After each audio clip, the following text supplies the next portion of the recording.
kita akan mohon izin mulai dengan muqaddimah tentang mengapa kita diciptakan. Kemudian yang kedua, apa korelasi antara penciptaan dan tugas kita sebagai manusia dengan Al-Quran. Kemudian yang ketiga, bagaimana kita bisa menampilkan pedoman hidup dalam Al-Quran terkait dengan misi kehidupan kita di muka bumi ini. Tiga ini yang mudah-mudahan bisa saya sampaikan dengan durasi waktu yang telah ditetapkan oleh panitia. Tadi ada sekitar 20 menit ya. Mudah-mudahan sampai 20 menit ini. Dan kalaupun boleh bisa disesuaikan dengan kultum, barangkali Ustaz Syamsi Ali, ya, kuliah terserah antum gitu. Jadi waktunya bisa kita maksimalkan insya Allah. Baik, bismillahirrahmanirrahim. Mohon izin karena kita temanya Al-Quran, jadi saya akan mencoba mengurutkan topik bahasan kita sesuai dengan urutan-urutan dari ayat-ayat Al-Quran insya Allah. Kita mulai pertama terkait dengan kenapa kita diciptakan oleh Allah Subhanahu wa Ta'ala, apa tujuan utamanya, sehingga nanti kita bisa temukan hikmahnya dan korelasinya dengan Al-Quran. Seperti diketahui bahwa seluruh makhluk yang diciptakan oleh Allah Subhanahu wa Ta'ala, baik bernyawa ataupun tidak bernyawa, maka tujuan utamanya, puncak dari misi kehidupannya adalah untuk beribadah kepada Allah Subhanahu wa Ta'ala. Ini poin utamanya. Saat Allah menciptakan malaikat, ya, malaikat tidak diciptakan kecuali hanya untuk beribadah, walaupun tugasnya bisa beragam. Ada yang bertasbih saja, bertahmid saja, bertakbis saja, Al-Baqarah ayat ke-30. Ada yang kemudian tugasnya memikul arsy saja, ada yang menurunkan wahyu, ada yang kemudian menurunkan rezeki dengan izin Allah. Tapi seluruh puncak dari tujuan penciptaan itu adalah dalam rangka taat kepada Allah Subhanahu wa Ta'ala tanpa maksiat sedikit pun. Quran surah ke-66 ayat yang ke-6. La ya'sunallaha ma amarahum wa yaf'aluna ma yu'marun. Jadi kalau kita ambil misalnya makhluk dalam konteks tertinggi sempurna diciptakan dalam arti tidak ada potensi untuk berbuat maksiat dan selalu ada dalam jalur ketaatan, yaitu malaikat. Malaikat pun tidak diciptakan oleh Allah kecuali tujuan utamanya untuk ibadah. Ya, pun demikian kita kembali kepada manusia ataupun juga dengan jin kalau kita ingin satukan keduanya, ya. Jin tentunya diciptakan sebelum manusia, jadi saya dahulukan ya, setelah malaikat kemudian jin, saya dahulukan sebelum manusia. Quran surah ke-15 Al-Hijr ayat ke-27. Wal janna khalaqnahu min qablu min naris samum. Ya, sedangkan jin itu kata Allah kami ciptakan sebelum manusia dari materi yang berbeda, dari api yang menyala-nyala. Baik, pun demikian dengan manusia setelahnya.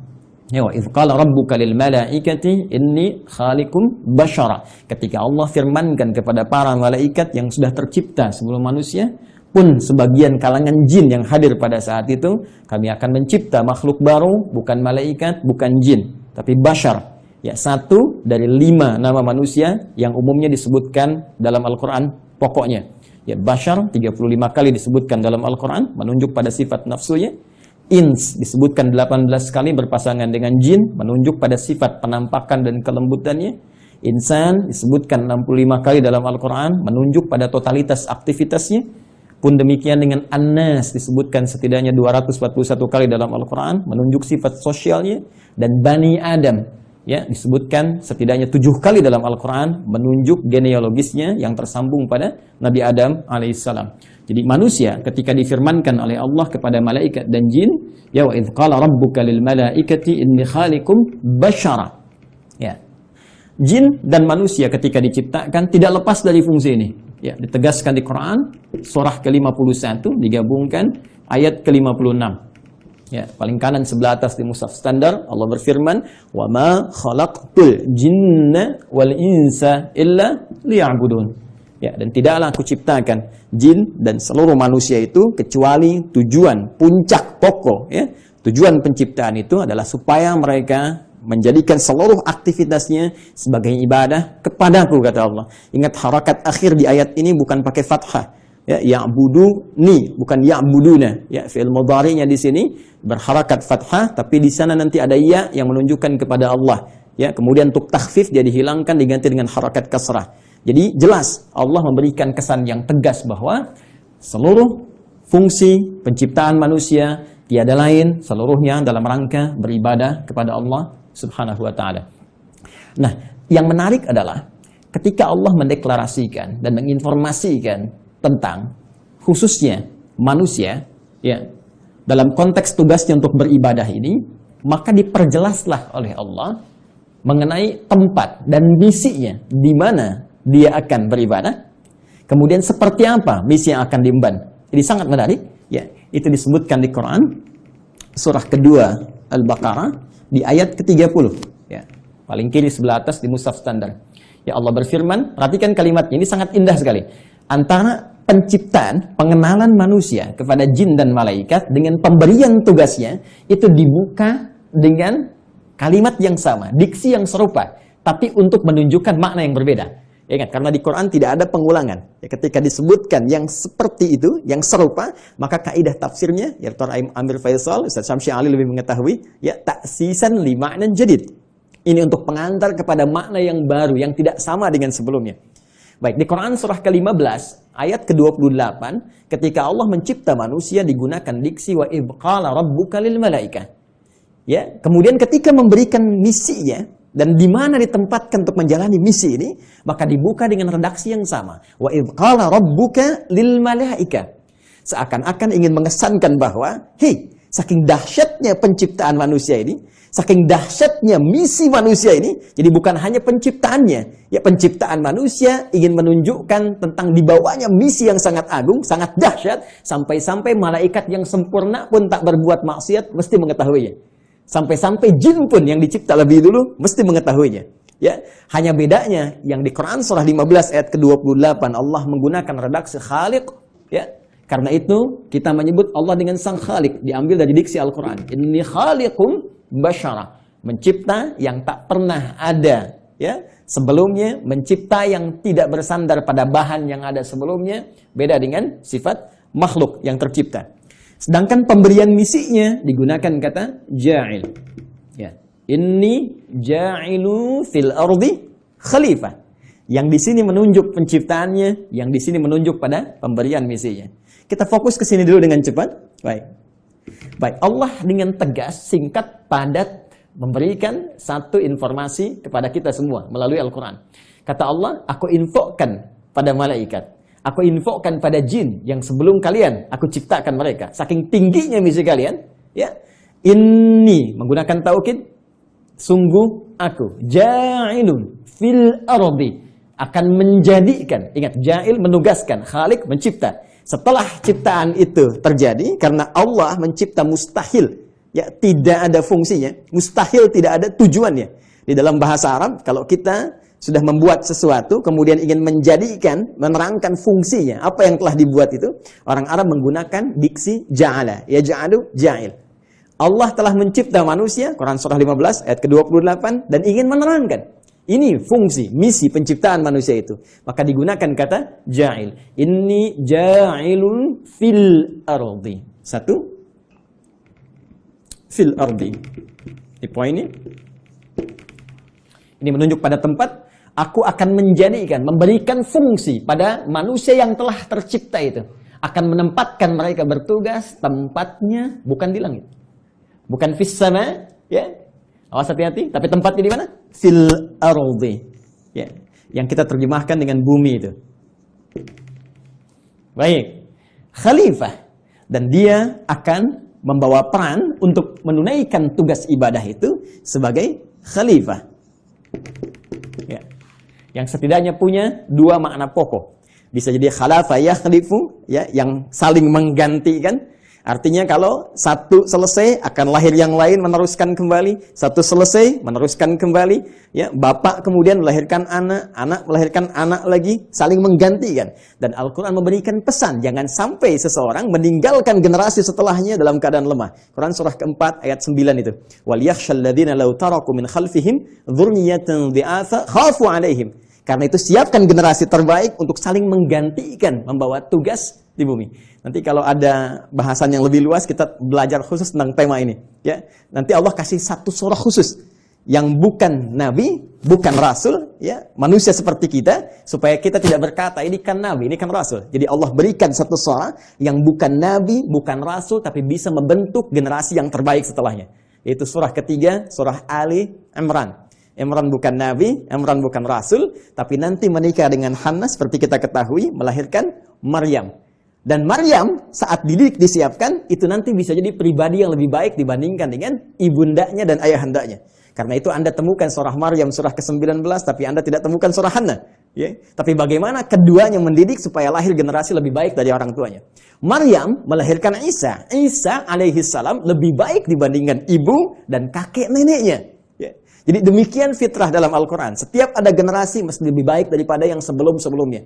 Bapaknya hafal Al-Quran, anaknya hafal Quran dan paham tafsirnya. Ya, anaknya hafal Quran dan tafsir, cucunya paham sampai hadis dan fiqhnya. Demikian seterusnya. Baik. Kembali ke sini. Pun demikian khalifah, ya, selain punya arti menggantikan juga bisa berarti pemakmur. Ya. Pembangun dalam semua nilai-nilai kebaikan. Ya, singkatnya, ditugaskanlah kemudian di bumi.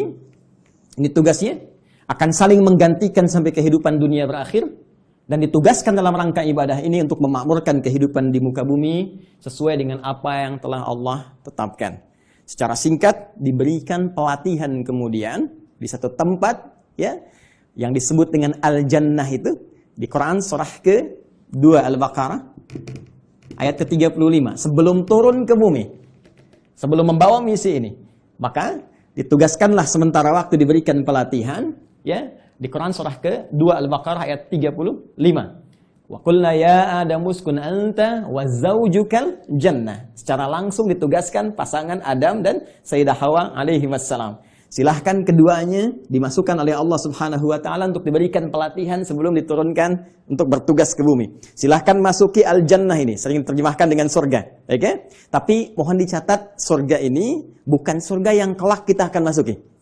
Ya, karena yang kelak kita akan masuki, itu jelas keterangannya, ma la 'ainun ra'at wa la udhunun sami'at wa la khatara 'ala qalbi bashar. Enggak pernah terlihat, enggak pernah terdengar, ya, dari kisah-kisah kita manusia, enggak pernah terfikirkan seperti yang kita lamunkan. Baik, dan yang paling menarik, tidak ada perintah dan larangan lagi, semua kenikmatan. Ya, tidak ada perintah dan larangan lagi, semua kenikmatan. Jadi Ustadz Amir Faisal jangan terlampau soleh, nanti cita-cita masuk surga masih pengen tahajud bisa. Jadi semua kenikmatan, ya. Tapi di sini tidak. Di sini ada ujian. Wala taqraba hadhihi syajara fatakuna minadh dhalimin. Ya, jangan coba-coba engkau dekati pohon ini, ujian pertama. Jadi disebutkan perintah kalau dikerjakan melahirkan kenikmatan, fakula minha ragadan haitsu syi'tuma. Kemudian diberikan larangan. Ini perintah, ada larangan.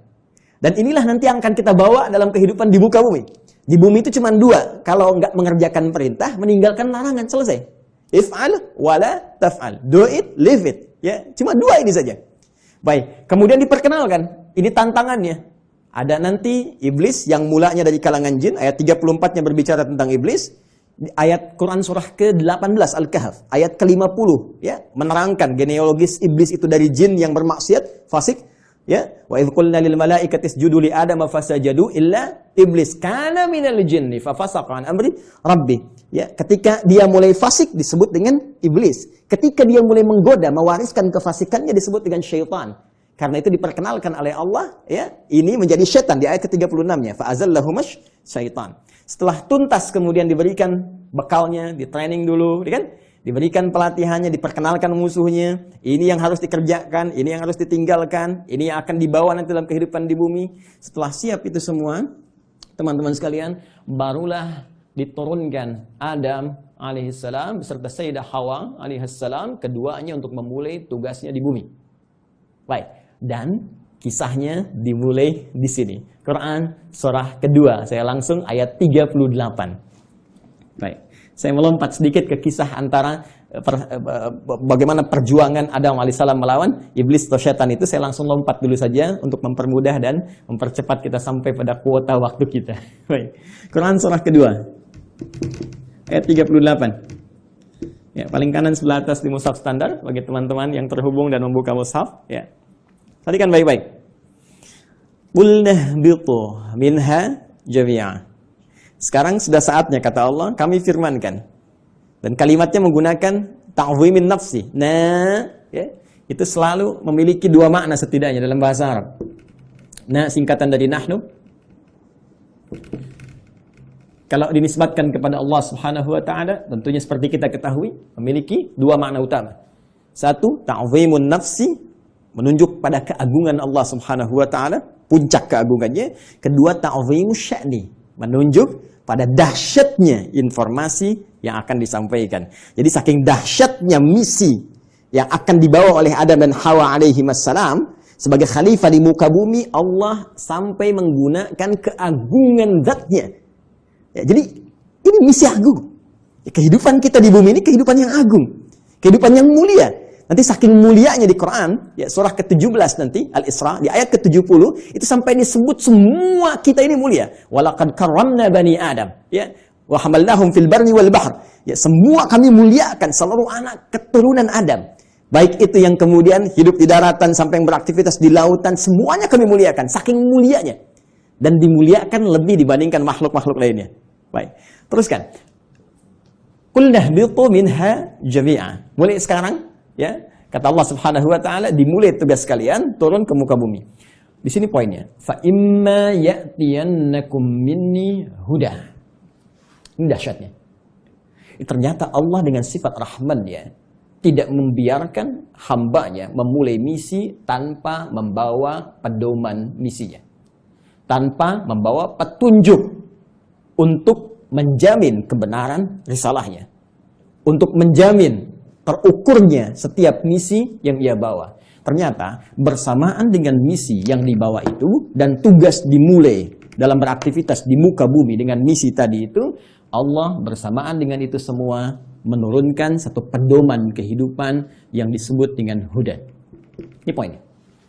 Fa imma ya'tiyannakum minni huda. Nanti saat kamu telah turun di bumi dan mulai akan mengawali misimu itu, maka kami akan sertakan dengan itu semua petunjuk kehidupan.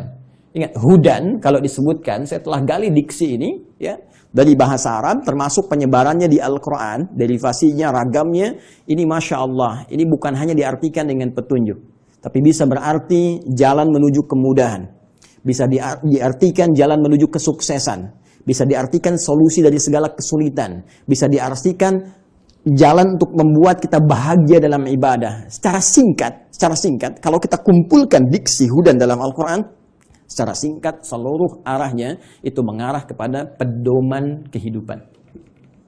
Ya, pedoman hidup. Ini yang harus kamu kerjakan, ini yang harus kamu tinggalkan, ini yang harus kamu lakukan. Kamu akan mengalami ini tantangannya, ini solusinya. Itulah hudan. Dan sifat Rahman Allah menjadikan penugasan ini menjadi nyaman untuk dijalani dan terhindar dari segala kegelisahan dan kesedihan. Perhatikan ujung kalimat ayatnya. Fa imma ya'tiyannakum minni huda faman tabi'a hudaya. Kalau nanti petunjuk pedoman hidup ini diikuti saat bertugas di bumi, ya Adam, Hawa, sampaikan pada anak cucumu, setiap mereka ikuti. Ya, kalian ikuti semua petunjukku ini. Kalimatnya di ujungnya ada ya nisbah kepada Allah. Petunjukku. Jadi ini bukan Nabi Adam yang buat, bukan Sayyidah Hawa yang buat. Ya, Allah yang langsung tetapkan. Fala khaufun 'alaihim wa la hum yahzanun. Allahu akbar. Maka aku jamin kata Allah, fala khaufun 'alaihim la fala khauf. Ya, selama menjalani misi di bumi ini tidak akan pernah merasakan kekhawatiran, kegelisahan. La khauf, tidak gelisah. Gelisah itu lawannya tenang. Ya, berarti kalau tidak gelisah tenang. Ya, wala khaufun 'alaihim wala hum yahzanun. Yahzanun sedih. Lawannya senang. Allahu akbar. Ya, lawan dari sedih senang.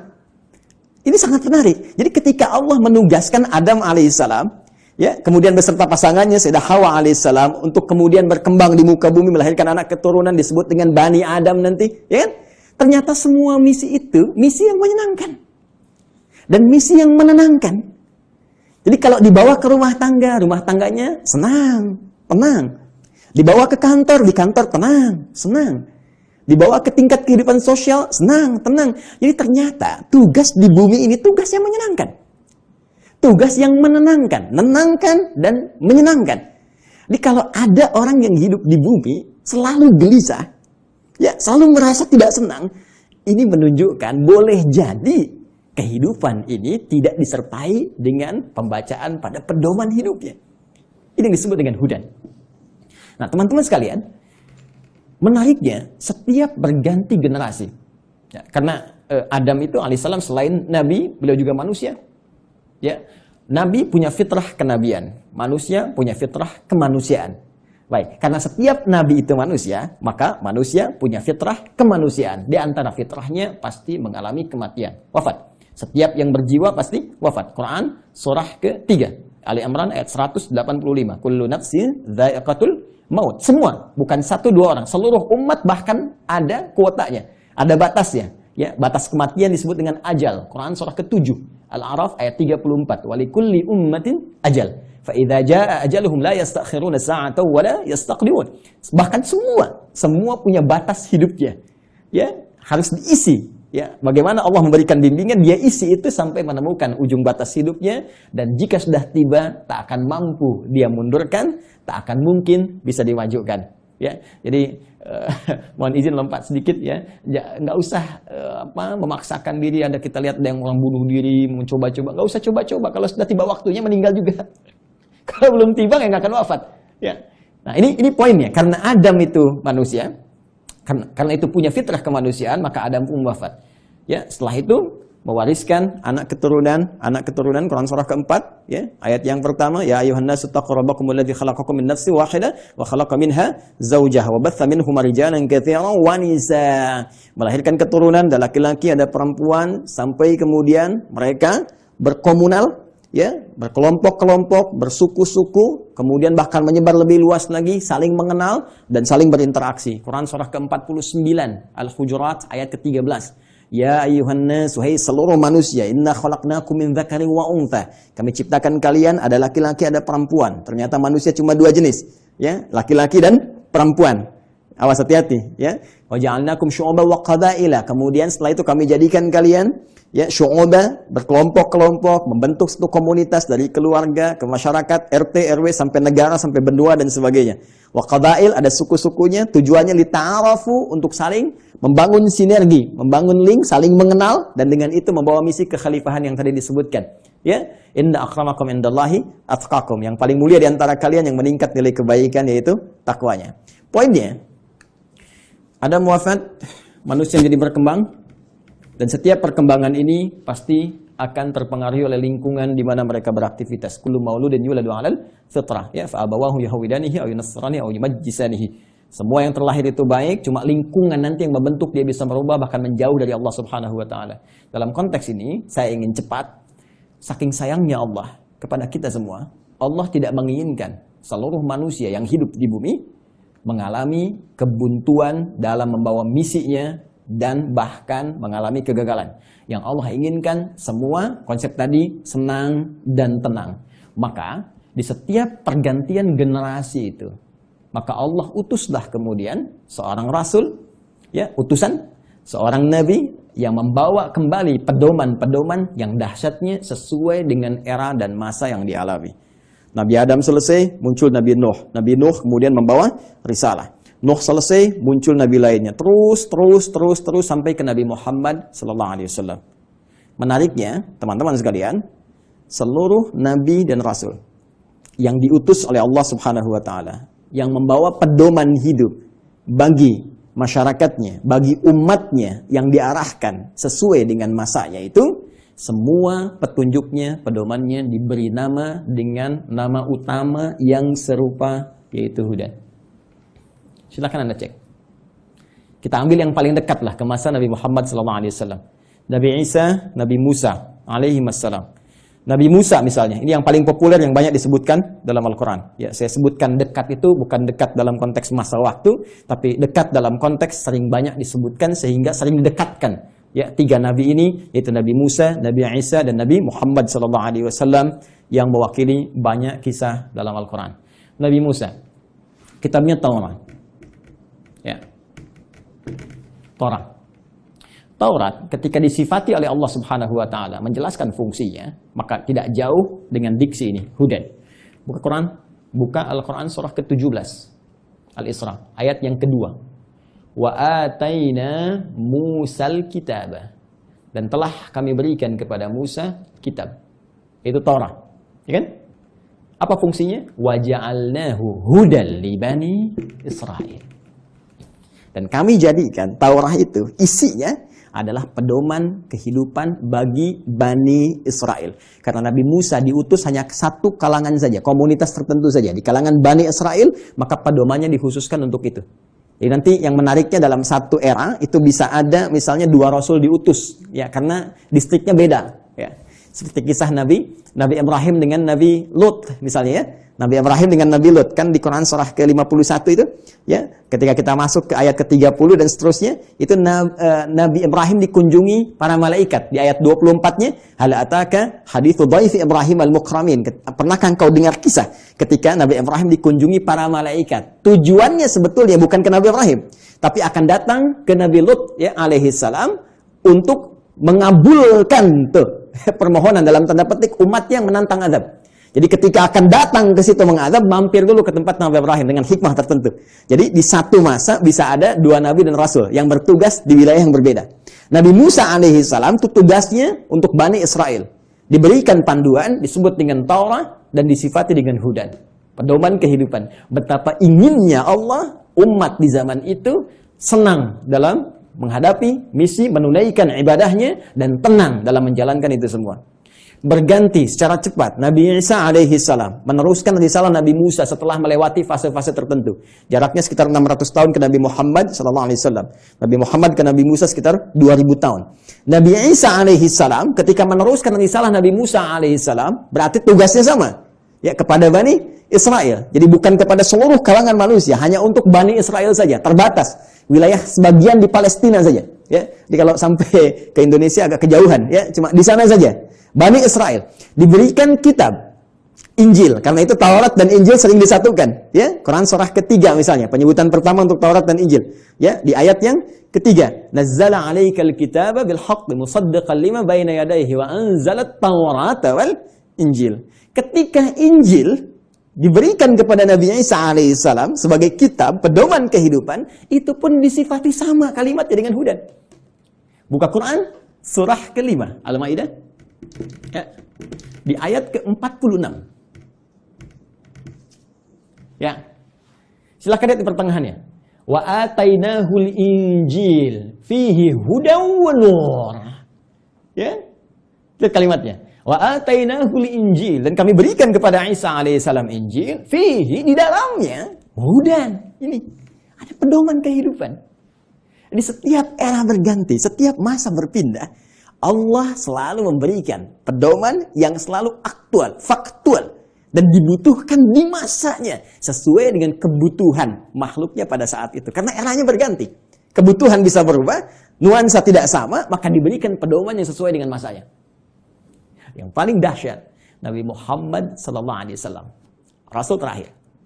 Perhatikan kalimatnya, Nabi Musa li Bani Israel, ya, Nabi Isa li Bani Israel, Nabi Ibrahim kalangan tertentu saja, ya, komunitas tertentu. Kemudian Nabi Lut juga demikian. Sebelumnya Nabi Nuh, ya, membawa risalah. Rasul pertama Nabi Nuh alaihissalam, komunitas yang terbatas. Nabi Muhammad sallallahu alaihi wasallam, karena beliau ditugaskan sebagai rasul pamungkas, penutup. Kalau penutup berarti risalahnya harus sampai berakhir kehidupan dunia. Namanya penutup. Karena tidak ada rasul setelah beliau, tidak ada nabi lagi. Karena itu risalahnya harus bertahan abadi sampai kehidupan berakhir.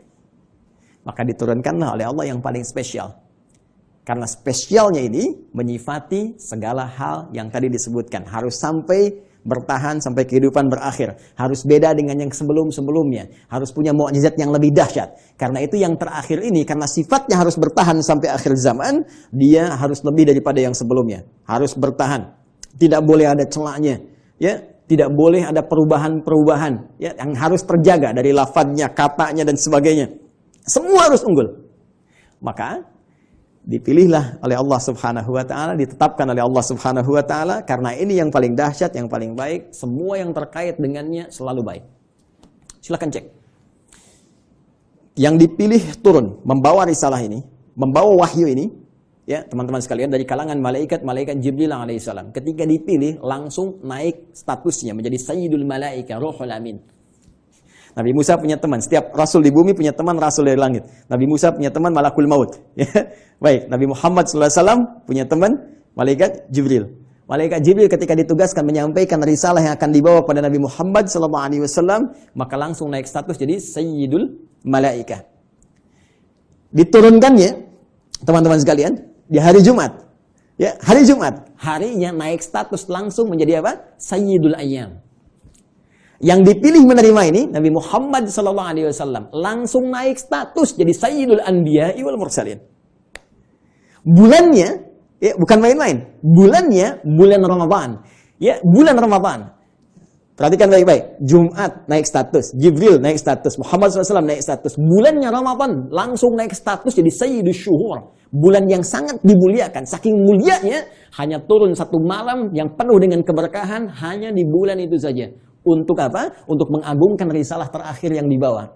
Karena itu nanti surah ke-97, surah yang menyebut keutamaan malam Al-Qadar itu akan disandingkan dengan turunnya wahyu yang sangat istimewa untuk menunjukkan keagungan risalah dan wahyu terakhir yang akan diturunkan pada Muhammad SAW. Tiada lain, tiada bukan, itulah Al-Quran. Inna anzalnahu fi Lailatul Qadar. Ya, sungguh dengan segala keagunganku aku akan berikan informasi yang sangat dahsyat. Inna, aku tegaskan, aku kuatkan, ya, anzalnahu fi Lailatul Qadar. Kami turunkan Al-Qur'an itu di malam Al-Qadar. Baik, teman-teman sekalian, fokus di sini. Apa kaitan Al-Qur'an dengan hudan itu? Kita kuatkan kembali dengan Quran surah kedua ayat 185. Paling kiri di pertengahan di mushaf standar. Ya. Quran surah kedua ayat 185. Karena yang paling dahsyat, ya, karena ini yang paling istimewa dan untuk seluruh manusia tanpa batasan, maka redaksinya mesti beda. Perhatikan kalimatnya. Syahrul Ramadan alladzi unzila fihil Qur'an. Ya, di bulan Ramadan yang kalian menunaikan puasa itu, saat itulah diturunkan Al-Quran. Tadi kita katakan, tersepakati Al-Quran turun di bulan yang sangat mulia yaitu Ramadan. Quran surah kedua ayat 185. Allah perkenalkan nama kitab wahyu, pedoman hidup yang diturunkan pada Nabi yang paling istimewa untuk semua manusia sampai akhir zaman, yaitu Al-Quran. Apa tujuan Al-Quran diturunkan? Teruskan ayatnya. Hudal linnas. Tetap tidak akan terpisahkan dari diksi ini, hudan. Dan dahsyatnya bukan libani keda, li umat keda, linnas. Ini poin. Ini bedanya. Kata Allah diturunkan di waktu yang sangat istimewa itu, ya, Al-Quran tujuan utamanya untuk menjadi pedoman hidup. Pedoman hidup. Pedoman hidup artinya pedoman yang dibawa dalam kehidupan. Ya, Anda mau zoom saja sekarang, tak tahu pedomannya, Anda nggak bisa zoom. Itu yang simple. Sekarang Anda mau hidup yang lebih kompleks kita jalani, nggak bawa pedoman, ya nggak, mustahil kita jalani dengan tenang. Mustahil kita akan jalani dengan benar. Ya, jadi ini pedoman kehidupan kita. Artinya semua yang dialami dalam kehidupan itu ada di sini sih ya. Al-Quran. Dan dahsyatnya linnas untuk semua manusia tanpa batas. Perhatikan diksi Al-Quran. Al-Quran tidak menyebutkan bashar, ya, yang menunjuk pada nafsu, kecenderungan bagaimana mengelola nafsu dan bagaimana keadaan tampilan fisik yang baik. Tidak menyebut tentang al-ins, tunggal. Tidak menyebut insan, ya. Tidak menyebut juga Bani Adam, tapi menyebutkan dengan kalimat yang luas sifatnya dengan diksi universal. Linnas untuk semua manusia yang pernah hidup di bumi. Ya, di era Nabi Muhammad SAW sampai dengan kehidupan berakhir. Jadi ternyata semua misi hidup kita, aktivitas kita, dari bangun tidur sampai dengan tidur lagi, setiap kita beraktivitas, dari semua tantangan yang kita hadapi, baik itu sedang sendiri ataupun sedang berpasangan, berumah tangga, berkehidupan sosial, itu ada di sini semuanya. Baik, mohon izin. Sampai di sini bisa disimak ya, bisa dipahami. Baik, saya mohon maaf saya terlalu cepat. Al-Imam Syamsi Ali, Al-Ustaz. Tidak, Ustaz. Tidak ya? Masih ada waktu? Masih silakan. Masih, Ustaz, masih. Oh, masih. Karena ini baru mukaddimah ini. Fadal Ustaz, Fadal ini semakin haus ini kita, Ustaz. baik, mohon maaf Mbak Ima ya, ini baru mukadimah ini, kita belum turunkan jadi pedoman.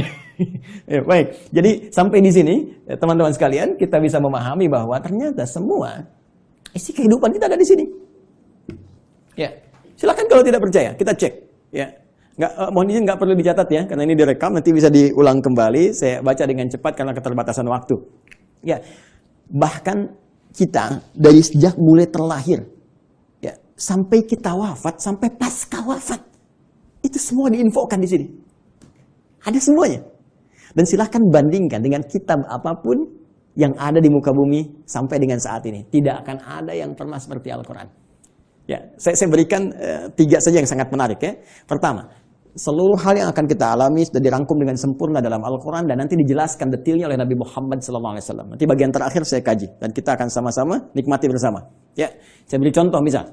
Mohon maaf, sejak masa dalam kandungan itu Al-Quran sudah menerangkan ya bagaimana proses yang terjadi dalam kandungan. Detail secara fisiknya, secara umum disampaikan di Quran misalnya surah ke-22 di ayat yang ke-5.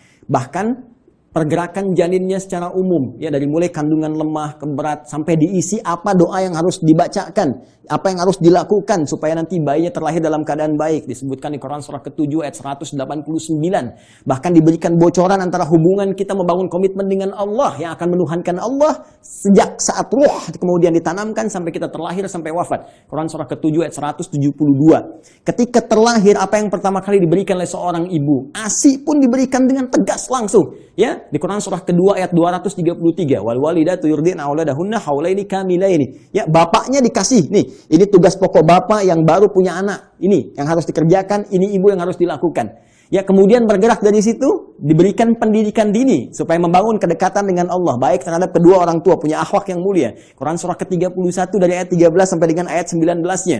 Dari situ dia mulai belajar bagaimana cara belajar yang baik, bagaimana memahami, bagaimana bisa kembali mengajarkan itu kepada masyarakatnya. Quran surah ke-9 ayat ke-122. Kemudian diberikan sifat, jangan sampai dia belajar lupa dengan Tuhannya, harus seimbang antara iptek dengan imtaknya. Itu ada di Quran, teman-teman sekalian, di surah Al-Mujadalah, ya. Di ayat yang ke-11, kemudian setelah itu dia berkembang lagi. Ya, dia mencari lagi. Kadang-kadang ada yang pergi ke tempat lain, mengenal suasana yang berbeda, bertemu dengan orang banyak, bersuku-suku, bisa merantau ke berbagai tempat. Quran surah ke-49, ayat yang ke-13. Setelah itu tiba-tiba dia mengenal seseorang ya untuk mendapatkan pasangannya. Boleh, karena setiap kamu dicipta berpasangan. Quran surah ke-51 ayat ke-49. Bagaimana mengenal pasangannya? Diarahkan oleh Allah. Hei, jangan lama-lama. Kalau sudah kenal, lamar dia. Berikan ya bagian yang terbaik untuk maharnya. Quran surah ke-4 ayat ke-4. Lakukan pernikahan. Quran surah ke-30 ayat ke-21. Bahkan saat akan menikah pun dijelaskan oleh Allah. Nanti kamu belajar dulu di rumah tangga supaya nggak kaget. Ini tugasmu laki-laki begini, tugas perempuan begini. Quran surah ke-4 ayat 34. Bahkan kalau ada persoalan begini cara menyelesaikannya sampai di ayat ke-35-nya. Kemudian diberikan tugas, ayah, kamu akan mulai mencari nafkah. Begini cara mencari nafkah yang standar. Quran surah kedua ayat 168. Kalau kamu ingin cepat, baru bergerak sedikit, rezekimu diberikan keberkahan. Quran surah kedua ayat 172. Kalau kamu belum bergerak, mengamalkan amalan ini, Allah berikan kemudahan rezeki kepadamu. Quran surah ke-7 ayat ke-96. Tapi jangan khawatir, ketika engkau bisa mensyukuri semua nikmat itu akan tambah nikmatnya. Quran surah ke-14 ayat ke-7. Tapi kamu jangan lupa, kamu bekerja mungkin akan mengalami tantangan. Ada yang tidak suka, ada yang akan menyingkirkan, menyungkurkan, ada tantangannya. Ya, pelajari dengan sempurna. Ini loh secara umumnya dari mulai ringan sampai berat. Quran surah kedua ayat 214. Ya, kemudian rinciannya Quran surah kedua ayat 155 sampai 157. Cara menyelesaikannya Quran surah ketiga ayat 142. Kalau kamu bekerja, kamu lelah, tiba-tiba kemudian kamu sakit, merasa nggak enak, nyaman, ada zikir Nabi Ibrahim, Quran surah ke-26, ayat ke-80. Kalau penyakitnya berat, kata dokter mustahil sembuh, nggak ada yang mustahil. Amalkan zikir Nabi Ayub, saya sembuhkan seperti saya sembuhkan Ayub. Quran surah ke-21, ayat 83 sampai 84. Tugas seorang istri, ya, bisa merawat anaknya. Kadang-kadang tidak mudah itu semua. Ada yang berkata, bagaimana mendidik dengan baik? Quran surah ke-17, ayat 23 sampai dengan ke-27-nya. Sampai mereka dewasa, sampai usia 40 tahun, masih diberikan amalan untuk bakti pada kedua orang tuanya. Quran surah ke-46 di ayat yang ke-15. Sampai kemudian hidup lebih jauh lagi. Sampai tiba-tiba ada dalam keadaan pikunnya. Ya, Quran surah ke-22 ayat yang ke-5 itu di bagian bawahnya. Sampai kemudian setelah itu dijelaskan oleh Allah. Kalau kamu akan nanti wafat, pasti kamu wafat. Siapkan cara wafatmu supaya indah. Kamu hidup untuk tenang. Wafat pun harus tenang. Turun Quran surah ke-89 ayat 27 sampai 30. Ya ayat Tuhan nafsun mutmainnah. Kamu saya berikan hidup di dunia untuk tenang. Wafat pun harus tenang. Ya, Kemudian setelah itu apa yang terjadi?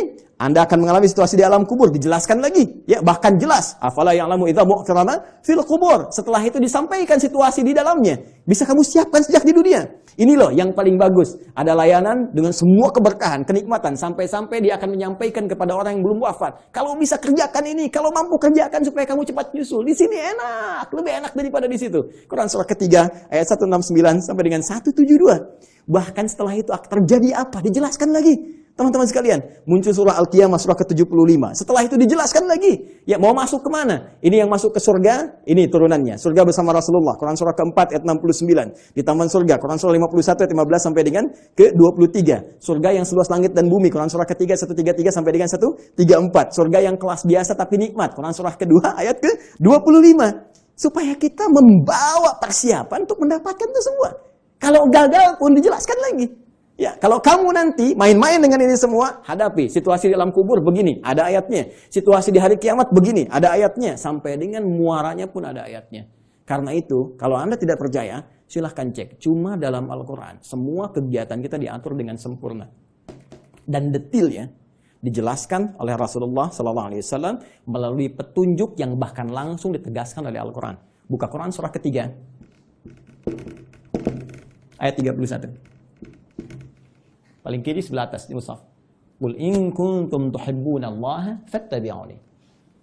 Katakan Muhammad sallallahu alaihi wasallam, jika mereka hamba-hambaku, umatmu mengatakan serius mencintai aku, mencintai Allah, ya kan, berpegang pada kitab Allah, fattabi'uni, maka ikuti semua petunjuk Rasulullah sallallahu alaihi wasallam. Ya, Nabi diutus, diturunkan untuk menyampaikan risalah Al-Quran secara sempurna. Detailnya seperti apa, digambarkan oleh beliau. Dan dijamin langsung oleh Al-Quran. Surah ke-33. Ayat ke-21. Laqad kana lakum fi Rasulillahi uswatun hasanah. Uswah bisa dibaca di riwayat Qalun, Warash dengan iswah. Laqad kana lakum fi Rasulillahi iswatun hasanah. Harakat kasrah, harakat dhammah. Kasrah menunjukkan sesuatu yang kecil, ringan, tipis, pecah. Kasrah zujaj, kaca itu pecah sehingga melahirkan pecahan-pecahan yang kecil. Sehingga harakatnya tipis. Dan ya, dhammah, sesuatu yang terkumpul, yang dhammah yang dhammu besar. Ya. Jadi yang melekat pada Rasulullah itu jangankan ya yang besar-besar, yang dahsyatnya, yang sholat malamnya sampai bengkak-bengkak, yang bagaimana pahala dengan sedekahnya, ya luar biasa diberikan, bagaimana perhatiannya pada umat. Bahkan yang kecil-kecilnya pun kalau diikuti akan jadi teladan dalam kehidupan. Jadi uswah itu ya keteladanan yang bila diikuti, yang mengikuti menjadi teladan lagi.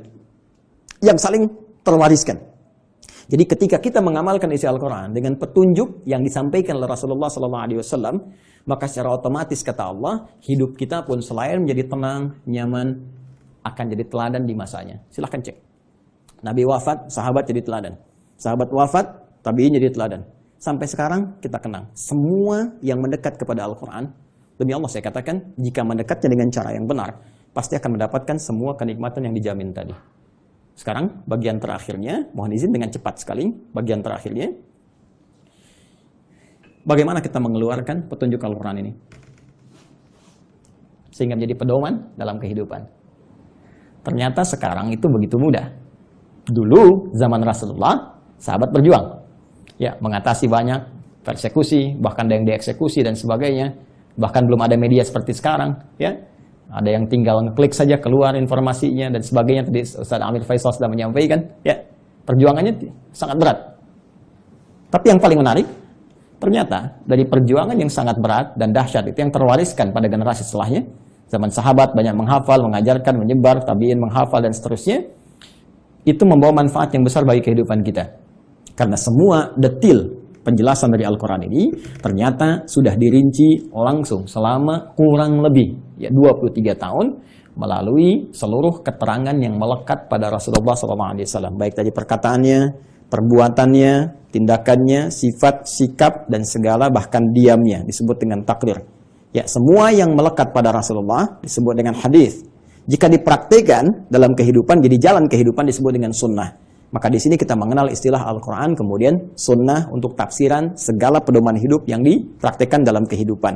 Maka teman-teman sekalian, kalau kita rinci penjelasan ini dengan menggabungkan dua saja, menurut langsung perintah Allah Subhanahu wa taala, Al-Quran dan As-Sunnah, kita akan temukan detil pedoman kehidupan kita di sini keseluruhannya. Kalau tidak percaya, sekarang mari kita cek. Ya, ini sudah kita pahami. Gambaran pedoman kehidupan umumnya. Detilnya ada di sini. Tadi saya katakan, semua pedoman ini yang terkait dengan keterangan Nabi SAW, kemudian diwariskan pada sahabat, sahabat mengajarkan pada tabi'in, di masa-masa setelahnya, selain ada yang menghafal, ada juga yang menuliskannya. Dan tulisan ini sampai kepada kita, dikenal dengan kitab-kitab hadis, ya, atau kitab-kitab sunnah, kutubus sunnah atau kutubul hadis. Banyak orang mempersepsikan bahwa kitab-kitab ini hanya bacaan semata. Kalau kita gali lagi, itu Masya Allah. Ya, sampai hari ini saya begitu mengagumi para ulama hadis itu ternyata bukan sekedar mengumpulkan segala yang terkait dengan Nabi, tapi mereka sekaligus menyusun itu semua sebagai pedoman kehidupan untuk kita. Dan dibuat bab-bab sesuai dengan apa yang akan kita jalani dalam kehidupan. Ya, saya beri contoh misal, yang paling populer, ya, Sahih Al-Bukhari. Ya, Sahih Al-Bukhari itu kan nama asli ya. Masih ingat? Ya, Al-Jami' As-Sahih Al-Musnad Al-Mukhtasar min umuri Rasulillah sallallahu alaihi wasallam wa sunanihi wa ayyamihi. Ya, coba ulangi. Al-Jami' As-Sahih. Ya, kitab hadis kan umumnya ada 4 kan? Ya, ada Jami', ada Sunan, ada Musnad, ada Mu'jam kan? Ya, dan setiap penamaan ini ada makna. Al-Jami' itu kumpulan yang komprehensif. Umum, sifatnya masih luas, ya, mencakup segala aneka kegiatan. Baik. Kalau sudah sunan, itu kitab fikih, ya, hadis yang disusun dengan urutan fikih. Jadi kitab hadis disusun dengan urutan fikih. Sunan Abu Daud, fikih, bab taharah, seterusnya sampai dengan selesai. Taharah, salat, puasa, dan seterusnya. Ya. Musnad disusun berdasar periwayatnya. Anda ingin belajar berapa hadis dari Sayyidah Aisyah, pengen seperti Sayyidah Aisyah, keluarkan dari Musnad Sayyidah Aisyah. Ya, tadi ingin belajar anaknya pintar, keluarkan misalnya Musnadnya Ibnu Abbas radhiyallahu taala anhuma. Mu'jam berdasar urutannya, Mu'jam At-Tabrani misalnya, ya. Baik, tapi ketika kita baca Al-Jami' secara umum, ya, tuntunan kehidupan dari mulai bangun tidur sampai dengan tidur kembali. Al-Jami', kata Imam Al-Bukhari, Al-Jami', saya susun kitab ini dengan materi yang cukup luas, tuntunan kehidupan yang bersumber dari Nabi. As-Sahih, isinya sahih semua, saya pastikan saya cari. Ya, Al-Musnad, tersusun sanadnya sampai ke Rasul. Si A, si B, si C disebutkan sampai ke Nabi. Al-Mukhtasar, isinya nggak bertele-tele, langsung kepada esensinya. Ini keterangan dari nabinya. Kalau butuh penjelasan, saya jelaskan sedikit. Min umuri Rasulullah sallallahu alaihi wasallam. Saya tuliskan di sini terkait dengan seluruh kegiatan Rasulullah yang bisa saya dapatkan dan saya tuliskan. Karena nanti yang tak mampu Imam Al-Bukhari sampaikan, nanti Imam Muslim datang melengkapi. Ya, sehingga disebut Sahihain. Muslim meninggal 2, ada yang tidak dapat sampai ke situ, nanti ada Al-Hakim An-Naisaburi. Ya, datang kemudian dengan syarat Al-Bukhari dan Muslim menyebutnya Al-Mustadrak. Secara singkat, wa sunanihi wa ayyamihi, dan sunnah-sunnahnya dan kegiatan hariannya selama 24 jam. Teman-teman, pernahkah membuka Sahih Al-Bukhari dan kita lihat ternyata di situ ada 97 pembahasan.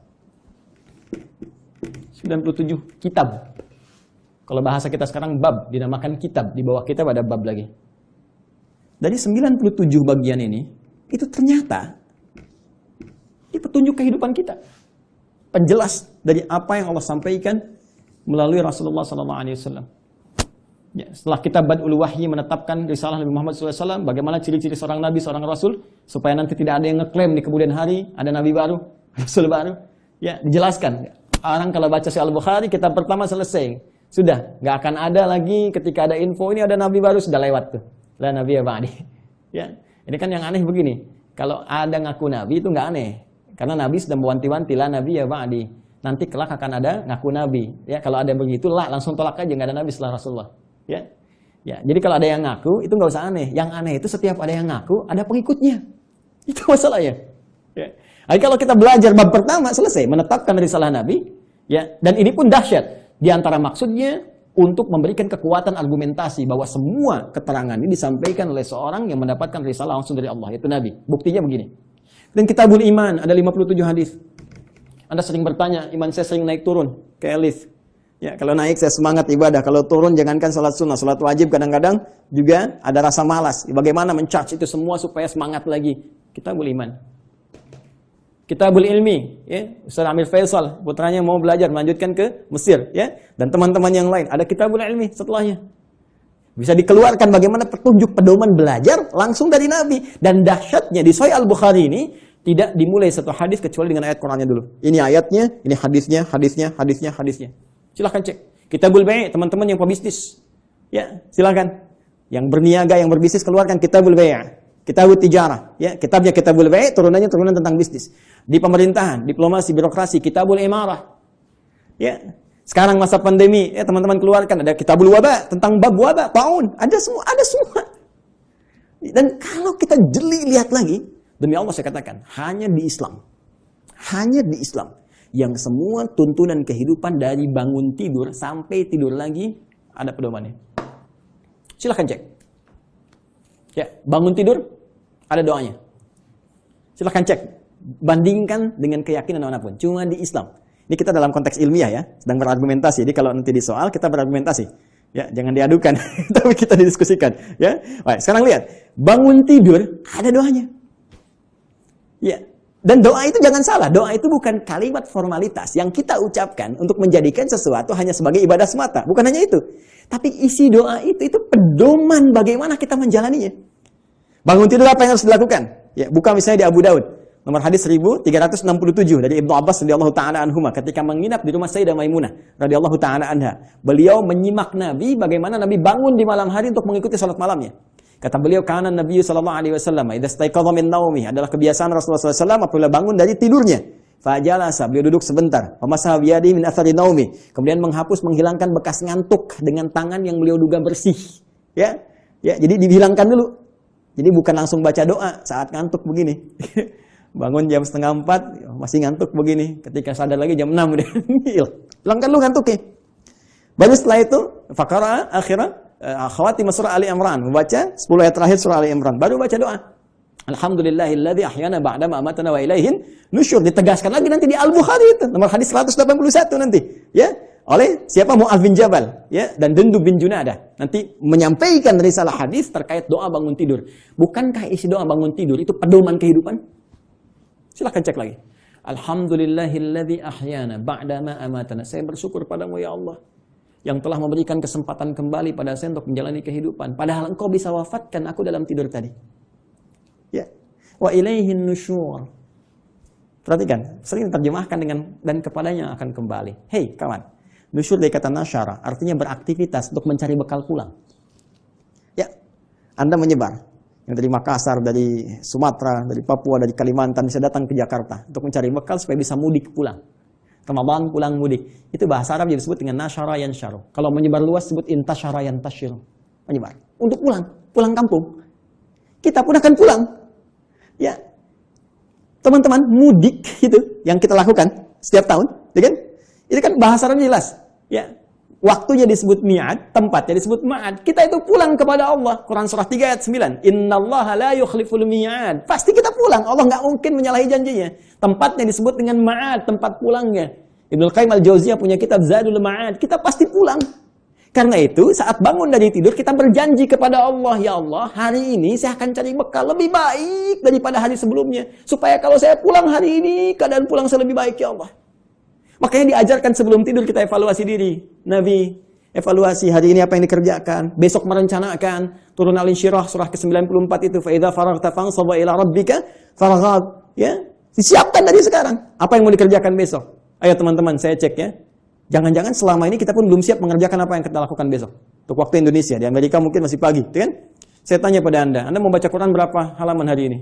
Berapa ayat? Mau sedekah berapa banyak? Mau tahajud jam berapa nanti? Kadang-kadang luput dari kita, malamnya kita koreksi. Makanya Nabi istighfar sebelum tidur. Mengoreksi. Nabi aja yang ahli surga. Tempat terbaik, manusia paling mulia, paling takwa. Yang dilepaskan semua bebannya saat di akhirat. Diberikan surga sampai beliau mengatakan saya puas. Wala sawfa yu'tika rabbika fatarda. Wala sawfa yu'tika rabbuka fatarda. Itu masih istighfar kepada Allah. Saya, Anda, kita siapa? Nabi bukan, Rasul bukan. Gak ada jaminan surga untuk kita. Kenapa kita gak evaluasi keadaan hidup kita? Dan kita melupakan kematian, bahkan kita akan pulang. Pernahkah kita terbayang bahwa saat malam nanti tertidur, mungkin itu kehidupan kita yang terakhir untuk kita kembali.